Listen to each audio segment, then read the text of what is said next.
കടുവ പുണ്യ കുറുവച്ചൻ. സത്യം പറയാനാണോ മീഡിയ, അതോ മീഡിയ പറയുന്നതാണോ?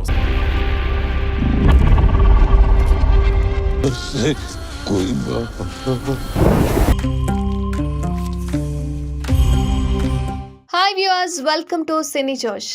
మలయాళ ఇండస్ట్రీలో టాలెంటెడ్ నటుల్లో పృథ్వీరాజ్ సుకుమారన్ ఒకరు. అయితే మలయాళ చిత్రసీమలో ఓ వెలుగు వెలిగిన పృథ్వీరాజ్ సుకుమారన్ తెలుగు, తమిళం, హిందీ చిత్రాల్లోనూ నటిస్తూ దూసుకుపోతున్నారు. ఆయనకు ఇతర భాషల్లో అవకాశాలు కూడా వస్తూనే ఉన్నాయి. కానీ స్పెషల్ ఫీల్ లేని సినిమాలను మాత్రం అంగీకరించడం లేదు. మొత్తానికి ఈ విషయాన్ని పృథ్వీరాజ్ స్వయంగా తెలిపారు. ప్రస్తుతం పృథ్వీరాజ్ ఆడు జీవితం అనే సినిమా చేస్తున్నారు. పృథ్వీరాజ్ సుకుమారన్ ఏ పాత్ర ఇచ్చినా న్యాయం చేస్తాడు. ఇప్పుడు ఆడు జీవితం సినిమా కోసం ఆయన చాలా కష్టపడ్డారు. ఈ సినిమా కోసం పృథ్వీరాజ్ 18 ఏళ్లు కేటాయించారు. వామ్మో, 18 ఏళ్ల అనుకుంటున్నారా? అవునండి.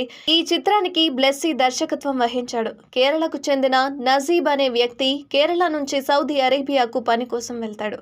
అక్కడ అతను మోసపోతాడు. ఆ తరువాత ఏం జరిగింది, అతను ఎలాంటి పరిస్థితులు ఎదుర్కొన్నాడు అనే దాన్ని ఆధారంగా ఆడు జీవితం అనే పుస్తకాన్ని రచించారు. ఈ పుస్తకం ఆధారంగా బ్లెస్సీ సినిమా తీశారు. 2009లో తొలిసారిగా బ్లెస్సీ సినిమా గురించి పృథ్వీరాజ్తో మాట్లాడారు. ఆ తర్వాత స్క్రిప్ట్ పనుల్లో బిజీ అయిపోయాడు బ్లెస్సీ. ఈ చిత్రం 2018లో షూటింగ్ పూర్తయింది. 6 ఏళ్ల తరువాత అంటే 2024లో ఈ సినిమా విడుదలవుతోంది. అయితే ఈ సినిమా గురించి పృథ్వీరాజ్ మాట్లాడుతూ, ఈ సినిమా ఫస్ట్ పార్ట్ షూట్ చేస్తున్నప్పుడు 98 కిలోల బరువు పెరిగాను. మొదటి డెజర్ట్ షూట్ పూర్తయిన తరువాత నేను 31 కిలోల బరువు తగ్గాను. అప్పుడు నా శరీర బరువు 67 కిలోలు.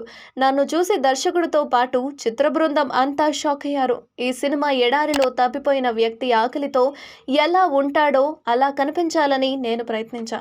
అందుకోసం తిండి మానేసా.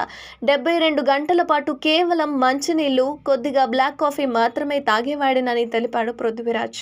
ఎంతైనా ఒక సినిమా కోసం, ప్రేక్షకుల్లో అభిమానం కోసం ఆ సినిమాకి 100% కష్టాన్ని అందించేవాడే ఒక గొప్ప హీరో అని నా అభిప్రాయం. మరిన్ని అప్డేట్స్ కోసం చూస్తూనే ఉండండి సినీ జోష్.